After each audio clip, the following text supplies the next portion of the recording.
नमस्कार, मैं यशपाल हंस करनाल से।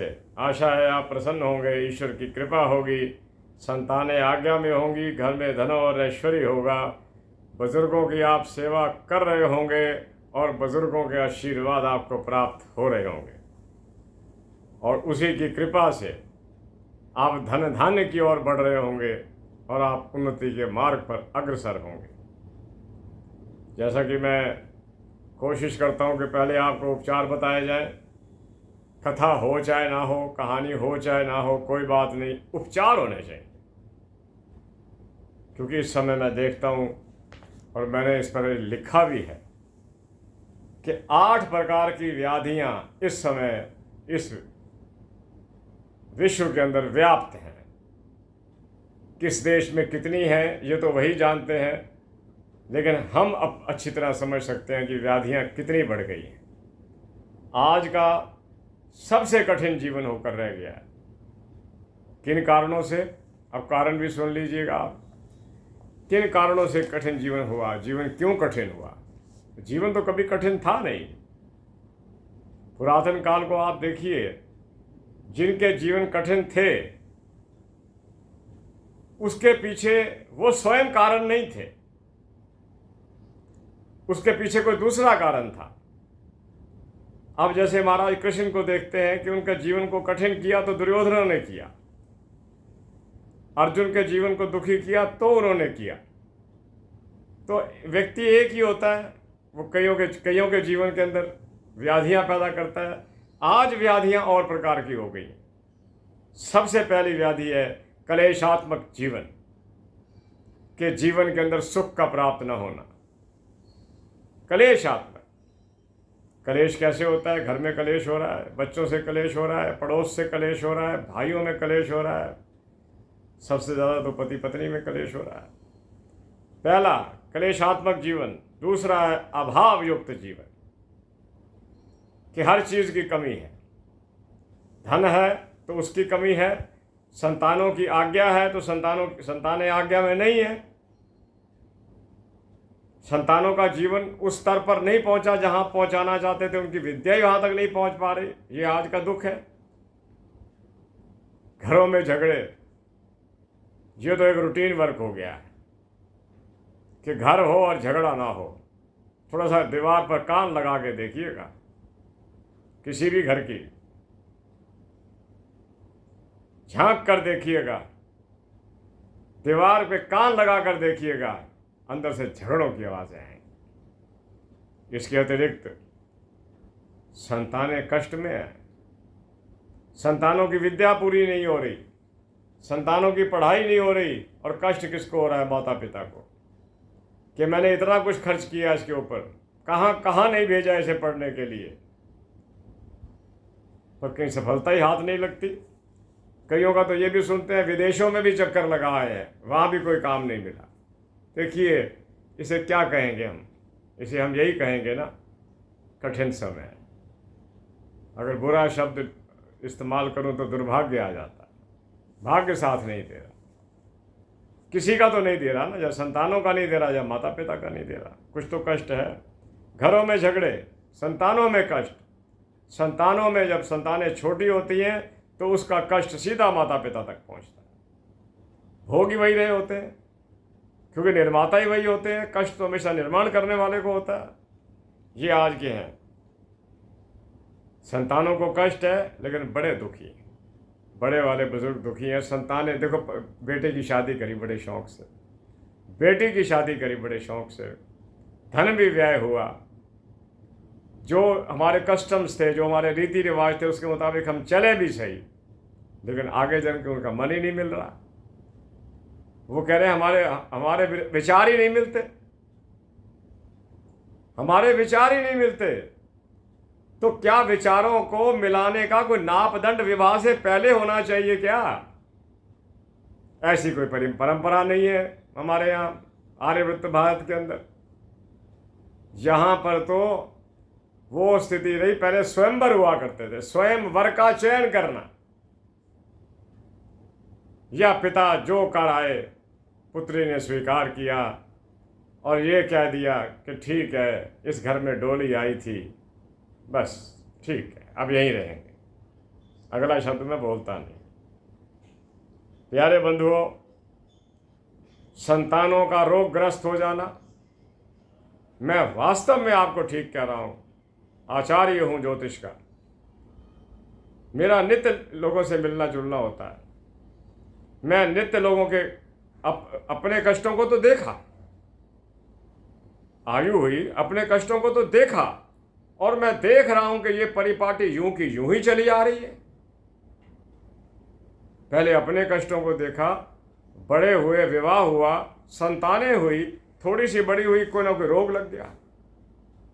आप जरा झांकिएगा, अपने और देखिएगा, आसपास देखिएगा, ऐसी कई जगह पर आपको मिलेगा कि ये भी एक ऐसा सूचक है जो आज के कठिन जीवन का सबसे बड़ा एक निर्देश इंगित करता है।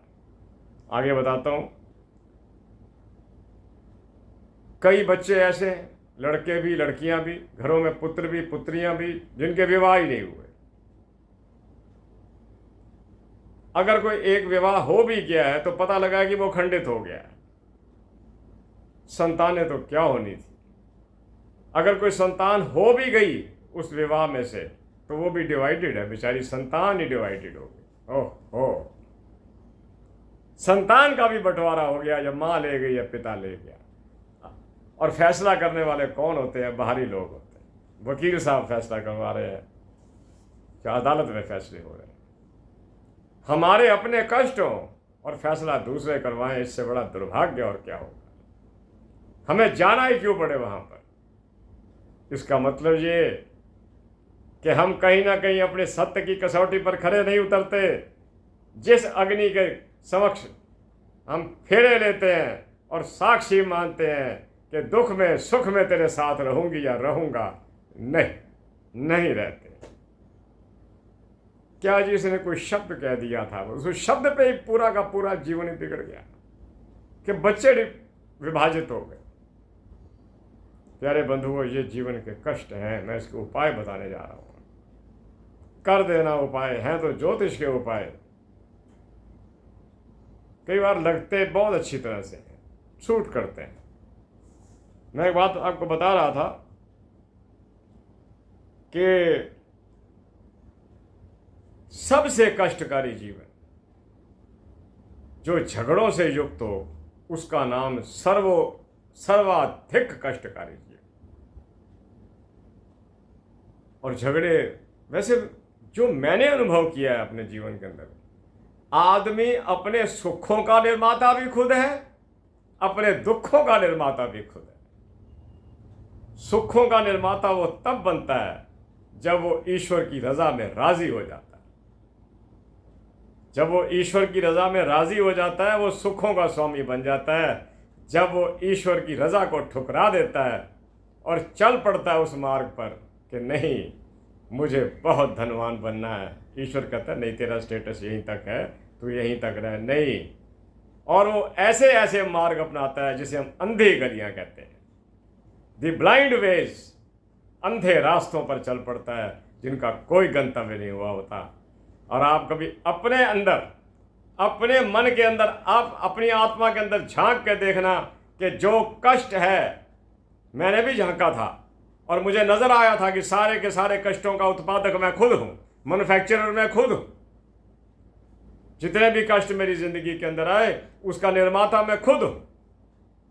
आप भी झांक कर देखना, अगर मेरी बात अच्छी लगे तो सराहना कर देना। आपकी सराहना बहुत है हमारे लिए। बड़ा प्रयास करना पड़ता है आप तक पहुंचने के लिए कि तब आपको मैं वो बात बताऊं जो जीवन की परिपाटी से मेल खाती हुई हो, जो ईश्वरी रचनाओं का अनुमोदन करती हो, जो आपको अच्छी भी लगे और आपके मन को जज भी जाए। आपके ये बात में ना कहते रहे कि ऐसे ही बोल बाल के चला गया, नहीं, आपके मन पर वो बात, हमारी भाषा में कहते हैं, ठुक जानी चाहिए, कील की तरह ठुक जानी चाहिए कि क्या तो ठीक रहा था। आप सोचिएगा गौर से, क्या हम अपने कष्टों के निर्माता खुद नहीं है? क्या हमारी गंदी वाणी हमारे दुश्मनों की लाइन नहीं लगा देती? क्या हमारी धन कमाने की इच्छा हमारे को कुमार्ग पर नहीं ले जाती? क्या हमारा वासनात्मक दृष्टिकोण हमारे को अपने परिवार से दूर नहीं ले जाता? क्या हमारी गंदी आदतें या हमारी गंदी सोच हमारी संतानों को वो संस्कार नहीं दे जाती जो हम कर रहे होते हैं? बड़े स्पष्ट शब्दों में कहूँगा, जो लोग बच्चों को तो ये कह देते हैं कि आपने ये मोबाइल्स यूज़ नहीं करने, लेकिन खुद सारा दिन यूज़ करते हैं, क्या उसकी प्रतिक्रिया बच्चों पर नहीं जाएगी? मैं माना कि आज ये मजबूरी बन चुकी है, लेकिन या तो फिर उनको भी आज्ञा दीजिए, आप भी कीजिए, आप भी मोबाइल यूज़ कीजिए, मैं भी करता हूँ, आप भी कीजिए, सब करते हैं। फिर उसमें परहेज़ कैसा, फिर उसमें एतराज़ कैसा कि जी इसका नंबर इसलिए कम आया, सारा दिन मोबाइल चलाता है। फिर ऐसा मत कहिएगा। आप तो दफ्तर में बैठते हैं, आपकी मजबूरी हो सकती है, उसकी कोई मजबूरी नहीं है, वो आपको देख कर करता है। खैर, मैं आगे चलता हूँ उपाय की ओर। उपाय लिखिएगा आप। अगर आपके घर के अंदर ये जो चीज़ें मैंने कही हैं 5-6, ये बहुत सोच समझ कर कही हैं, पुस्तकों में पढ़कर, जो ग्रंथों में वर्णित थी, जो वर्तमान लेखकों ने लिखी, जो आज से 100-150 वर्ष के लोगों ने लिखी, सच्ची बातें लिखी कि ऐसा युग भी आएगा। और वो गीत आता है ना एक पिक्चर का, रामचंद्र कह गए सिया से ऐसा कल युग आएगा। मैं बता रहा हूँ आपको, कहाँ वो माता सीता जिसने जीवन दे दिया, कहाँ जी वो इसने एक शब्द ये कहा था, इसलिए 7 फेरे खंडित हो गए। बच्चा माता पिता को फॉलो कर रहा है, अरे कुछ अच्छा ही करके दिखा दीजिए ना बच्चों को, बच्चे भी वैसा सीख जाएंगे। आगे मैं चलता हूं। पहली बात, पहला उपाय आ रहा हूं मैं। अगर आपके घर के अंदर ये 7 की 7 समस्याओं में से कोई एक समस्या भी है, तो पहली परिपाटी को अपनाइए। जिस प्रकार हमारे घरों में आकर एक व्यक्ति या उसकी धर्मपत्नी 2 रोटियां ले जाती थी, और हमारी दादी माँ, तब का ज़माना था उस वक़्त, मेरी दादी माँ उसको और बहुत कुछ दे दिया करती थी, कोई सब्जी है, कोई और चीज़ है, कुछ ये चीज़ है, ले जाओ। और हम पूछते थे, हम दादी को हम माँ कहते थे, मगर माँ की करनी है ना, कोई तेल है गई है, कहते बेटा इसी में हमारा कल्याण है, दीजिएगा। मैं ये कहूँ कि आप आटा लंगर में देकर आओ, मैं कहूँगा 2 पेड़े बनाइएगा, 2 फुलके बनाइएगा, दीजिएगा। एक व्यक्ति अगर आपके पास आने लग गया, 1-2 और भी आने लग जाएंगे, एक की सही दीजिए, बहुत बड़ा उपचार है। राजा लोग पहले, मैं राजाओं की कथा पढ़ा करता हूँ, कई राजा ऐसा थे जिनका अगर राज्य सैकड़ों मील में फैला हुआ है तो किसी ना किसी जगह पर लंगर लगे होते थे, किसी ना किसी जगह पर लंगर लगे होते थे। हम कोई लंगर तो लगा नहीं सकते, पर घर से 2 रोटियां तो निकाल सकते हैं, बहुत सारे कष्टों का निदान।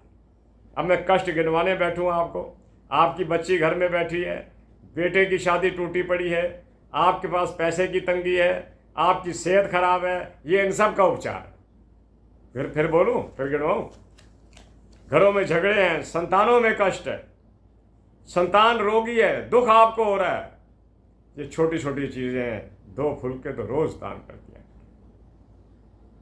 और मैं आपको एक बात बताता हूं, जब तक ये मेरे परिवार के अंदर ये परंपरा चलती रही, मुझे याद आ रहा है, मोहल्ले में रहते थे, मोहल्ले छोड़े, जब मोहल्ले छोड़े तो मैं छोटा सा ही था, स्कूल गोइंग चाइल्ड था, तब तक हमारे घरों में कष्ट को नहीं था। जो पिताजी कमा कर लाते थे, बड़ा अच्छा निर्वहन होता था। घर में पढ़ने वाले हमारे और भाई बहन सब पढ़ते थे, किसी को किसी से कोई गिला नहीं था। 5 बजे स्कूल से आते थे, बस्ते फेंकते थे और खेलने चले जाते थे। 7 बजे माताजी आवाज़ लगाते थे, 8 बजे रोटी से निवृत्त होकर 9 बजे सो जाते। ये जीवन था। और अच्छी पढ़ाइयाँ करी। हमारे पड़ोस में एक रहते थे, मुझे अच्छी तरह याद है, वो रात को जो लाइट जलती थी सरकारी, उसके नीचे बैठकर पढ़ा करते थे। मुझे उस व्यक्ति की शक्ल आज भी याद है। वो उस जमाने में यूपीएससी का एग्जाम क्लियर कर गए और शायद हमारे शहर की वो पहले व्यक्ति थे जिन्होंने आईएएस किया। साधारण परिवार थे, क्या था, साधारण परिवार, मोहल्ले में रहना, कड़ियों वाले मकान, फर्श होते नहीं थे, लेपा हो जाता था। लेकिन जिन्होंने कुछ करना होता है ना, उन्होंने वो स्ट्रीट लाइट में बैठकर कर जाते हैं। इच्छा होनी चाहिए। जब मां बाप कह रहे हैं पढ़ पढ़ पढ़, अगले का मन ही नहीं पढ़ने को, 2 रोटियों का दान करिए। कहने को तो 2 रोटियां हैं, पर जीवन में भी कहा था 2 रोटियां मिल जाती हैं ना। पंजाबी में हमारे कहते हैं जी 2 रोटियां मिल जाती हैं। रोटी है मीन्स अमीरी है। कहने का तरीका होता है ना कि आज जी दाल रोटी जोगे हो गए, मीन्स आज हम जीने के काबिल हो गए। मैं बता रहा था, घर में प्रतिदिन देखो रोटी का दान तो हो गया, जो लंगरों में दान मैं कहता हूँ वो भी हो गए, मेरा को बार बार बोलना ज़रूरी नहीं है। जो पीपल का दान मैं शनि का कहा करता हूँ वो भी है, इसमें शामिल है। और एक बात आपको और बता देता हूँ, अगर आप पर कोई झूठा एलिगेशन लग जाए ना, झूठा एलिगेशन लग जाए, एक काम करना, मुझे बैठे बैठे याद आ गया। पीले रंग का एक धागा, उसको हल्दी में भिगो लेना और पीपल पे बांध आना, पीपल के तने पर 2-3 उसको चक्कर दे देना और गांठ लगा देना। शास्त्रों का मत है कि यह बृहस्पति के कारण होता है। आप पर जो दोष लगा हुआ है खत्म हो जाएगा। समझ लो दोबारा, कोई धागा पीला हो सफ़ेद हो, उसको हल्दी में भिगो लेना, हल्दी के अंदर डाल के, जैसे डोर सूतते हैं लड़के, उसको सूत लेना हल्दी के अंदर और पीपल पे बांध देना 3-4 बार, राउंड दे देना। दोष क्या, ये भी उपचार बता रहा हूँ। बड़े बड़े गंदे दोष लगते हैं, कई बार ऐसे ऐसे दोष लग जाते हैं आदमी बर्दाश्त नहीं कर सकता कि ये हो क्या गया, आदमी शक्ल दिखाने के योग्य नहीं रहता। बचिए, पीपल बड़े काम की जगह, नीचे बैठो, ठंडी हवा, हालांकि ठंडी हवा चल नहीं रही होती क्योंकि वो ऑक्सीजन फेंक रहा होता है, इसलिए हमारे को अच्छी लग रही होती। आगे बताता हूँ।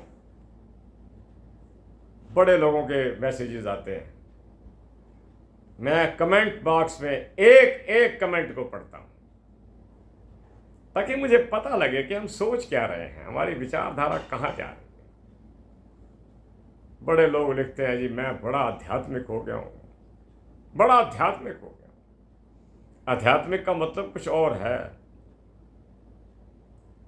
कि अध्यात्ममय हो गया हूं मैं, ईश्वरमय हो गया हूं मैं फलाना जाप करता हूं, मैं फलाना जाप करता हूं, फलाना करता हूं, ये करता हूं। मैंने लिख रखा था, मैं कहा अपने आप को उस दिन आध्यात्मिक समझ लेना जब आपको निराकार परमेश्वर के दर्शन होने शुरू हो जाएं। कहां पर? निराकार परमेश्वर के दर्शन देने की कोई जरूरत नहीं है, वो हमारे को दर्शन देने के लिए नहीं बैठे हुए, वो दर्शन दे रहे हैं, हमें नहीं दिख रहे। मैंने बताया था ना, एक बार मैंने अपनी क्यारियों के अंदर क्यारियां लगी हुई, माली भैया बैठे थे हमारे, और मैं देख रहा था कि वो फूलों को साफ सूफ कर रहे थे, बनाते जैसे वो आते हैं। तो मैं देख रहा था कि ये गुलाब के, गेंदे के न जाने कितने हैं फूल लगे हुए, इनको सुगंधी कौन दे गया, इनको रंग कौन दे गया? बस यही है अध्यात्म की दुनिया। जिस दिन आपको यह समझ आना शुरू हो गया कि सूर्य को कौन चढ़ाता है, सूर्य को ऊर्जा कौन दे रहा है, ये तारामंडल को कौन संभाले हुए है, ये पृथ्वी के गुरुत्वाकर्षण को कौन संभाले हुए है, ये जो इतने ग्रह हैं, 9 ग्रह तो हम ज्योतिष में लगाते हैं ना, वैसे तो पता नहीं कितने ग्रह हैं, कई तो हमने छोड़ दिए, यूरेनस प्लूटो वगैरह हमने छोड़ दिए कि नहीं ये हमारी ग्रिप से ही बाहर है, छोड़ दिए उनको कि नहीं इनका कोई महत्व नहीं है कुंडली के अंदर। कई आज भी पकड़े बैठे होते हैं। कोई महत्व नहीं है उनका, बहुत दूर है हमसे। तो मैं आपको बता रहा था, जिस दिन हमारे को ईश्वर का वो रूप नजर आना शुरू हो जाएगा, जिस दिन हम सोचने लग जाएंगे कि मेरा हार्ट कैसे चलता है।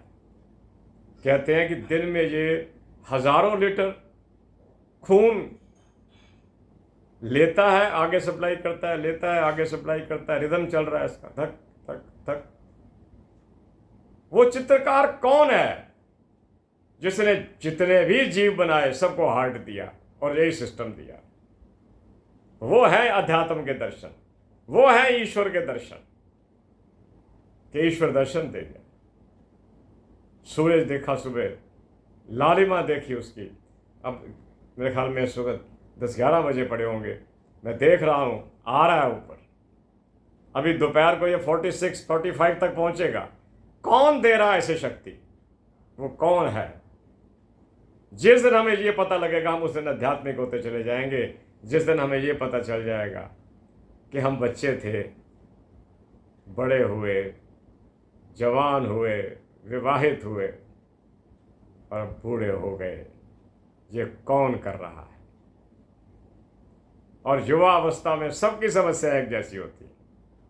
किसी के बच्चे नहीं हो रहे, किसी का परिवार नहीं बढ़ रहा, पति पत्नी में अनबन है, किसी की संतानें पढ़ नहीं रही, थोड़े से और बड़े हुए, माता पिता वृद्ध हो गए, उनको कष्ट रहने लग गया, उनकी सेवा में गुजर गया, मकान बनने में देरी हुई, बना तो बहुत देर हो चुकी थी, उसके बाद जब अपने बच्चों की शादी करी तो वहाँ भी कोई ना कोई गड़बड़ हुई। यही जीवन है।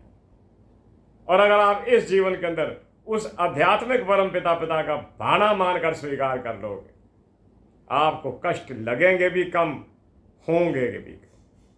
वो अंग संग साथ चलेगा आपके। मैं कल कह रहा था आपसे, मुझे याद आ रहा है, पिछली बातें होती हैं मैं भूल जाता हूँ, कि मैंने आप बताया ना आपको, जब फूलों के रंग में और सुगंधी में ये पता लगने लग जाए कि ये कौन करके आए, वो कौन चित्रकार है। माली भैया हमारे लिए बैठे होते हैं बीज, मैं पूछता हूँ कौन कौन, ये गुलाब का है? कहते मुझे पता नहीं। ये गेंदे का है? मुझे पता नहीं। जब भूमि में डालूंगा और जब बाहर आएंगे, जो निकलेंगे वही होगा, वो ईश्वर की रचना। आप ये देखिए, कभी आप बड़े गौर से सोचना, कभी आपने अग्नि को देखा है? आग को देखा है? ये आग क्या प्रोडक्ट है? ये आग क्या है? समझ नहीं आता कि अग्नि क्या है। बड़े गौर से सोचो तो फिर इंसान सब कुछ परमात्मा पर छोड़ता है। कमाल है परमात्मा, तूने हमारे लिए अग्नि। कृष्ण जी ने गीता में लिखा है अग्नियों के बारे में, 2 प्रकार की अग्नियां। एक अग्नि ये पावका अग्नि, जिसे हम भोजन की अग्नि कहते हैं। एक जठर अग्नि। जठर अग्नि वो है जो हमें जिंदा रखे हुए। ध्यान से सुनना, अग्नि इसको जो जिसपे हम भोजन बनाते हैं, इसे पावका अग्नि बोलते हैं, पकाने वाली, जो हमें जिंदा रखे हुए है। कहते हैं जिसका बुखार देखो जी कितना है, 98.4 है जी, बिल्कुल ठीक है। मतलब इसकी जो जठर अग्नि है वो ठीक काम कर रही है। जिस दिन हमारे को ये अध्यात्म की दुनिया याद आ जाएगी, उस दिन हमारे को साक्षात परमात्मा के दर्शन है। अरे तू तो कुछ और था, मैं तो तेरे को समझ ही ना सका। तू तो विज्ञान के रूप के अंदर मेरे अंदर समाया हुआ है। मैं कई बार अपना पुरानी फोटो निकाल बैठता हूँ। जब मैं छोटा सा, मेरे पिता को शौक रहा होगा मेरी फ़ोटो खिंचवाने का। जब मैं 5 साल का, 10 साल का था, स्कूल गोइंग, कॉलेज गोइंग में मैं खिंचवाने लग गया। उसके बाद जब मैं व्यापार की दुनिया में आया, मैं देखता जाता हूँ, एक एक फ़ोटो को देखता जाता हूँ, कहाँ से कहाँ पहुँचे। क्या ये ईश्वर का रचना नहीं है? अरे इस रचना को मानो, इस रचना को मानो। कहाँ स्वभाव बदल के रख दिए उसने। कहाँ मैं बच्चा था, शरारतें करने को मन होता था, किताबों में लिख रखा है।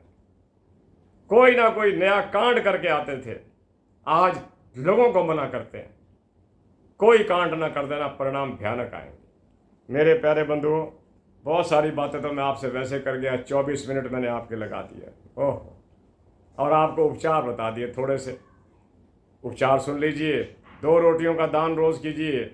कुत्तों को रोटी रोज़, कुत्ता रोटी नहीं खाता उसको ब्रेड दीजिएगा। छत पर जाकर आप, कल मुझे एक बच्चे ने फ़ोटो भेजा है, क्या बात है, मैं क्लैपिंग करता हूँ उस बच्चे के लिए, जो भी है वो, आई डोंट नो, उसने वास्तव में कौवों को रोटी खिला के दिखा दी और फ़ोटो भेज दिया मेरे को, भेजा मेरे व्हाट्सएप नंबर पर। और वाकई डब्बा उसने हाथ में लिया हुआ है और कौवे खा रहे हैं। अरे मेरे बच्चे, भगवान तेरे को सुखी रखे। तूने मुझे पता नहीं कितने महीने पहले सुना होगा और तू उसके पीछे लगा रहा होगा और तू अपने प्रयोजन में सफल हुआ। जहाँ ईश्वर तुझे हर क्षेत्र में सफल करे। आप भी खिलाइएगा। वो फोटो मैं डाल नहीं सकता यूट्यूब पर, वरना मैं भेजता, आप भी चकित हो जाते। प्यारे बंधुओं, मैं आपको बताता हूँ कि सूर्य को चढ़ाने वाला कौन है, तारामंडल को बनाने वाला तारामंडल को चलाने वाला कौन है, वो कौन है जो पूर्णवासी के दिन समुद्र को हिला देता। क्यों हिलाता है? ताकि नमक पानी मिल जाए, वरना नमक नीचे बैठता है पानी के अंदर, ताकि नमक पानी मिल जाए और उसमें जीव रह सकें। बहुत सी बातें हैं कि कभी आपने सोचा कि एक जीव में से दूसरा जीव पैदा हो रहा है? कभी सोचा आपने? आओ अध्यात्म की दुनिया में चलते हैं। एक जीव में से दूसरा जीव हम कितना लाइटली लेते हैं। ब्याह हो या सी, शादी हो इसी जी, न्याणा बच्चा पैदा होता है। अरे इसके पीछे वैज्ञानिक रहस्य क्या था? कभी उसको तो सोचो। आध्यात्मिक हो जाओगे, साक्षात दर्शन हो जाएंगे बर्बाद। मेरे प्यारे बंधुओं, घरों में झगड़े हैं, भोजन का दान कीजिए। कारोबार नहीं चलता, किसी रोगी को, ये मैं फिर बोल रहा हूँ, उपचार पर किसी रोगी का जिम्मा ले लेना एक का, कि तेरी दवाई हम ला देंगे, और डॉक्टर साहब से बात कर लेना।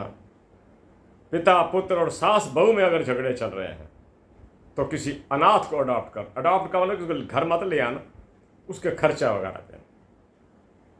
और अगर आपकी जगह जगह पर निंदा हो रही है किसी कारणवश, अगर आप कर्जे में चले गए, ये हो गया वो हो गया, तो ताकि आप कोशिश कीजिए कि आपके घर में एक आधा कुत्ता बाहर से आए। घर के कुत्ते को खिलाने का कोई फ़ायदा नहीं है, वो तो घर का मेंबर ही बन जाता है।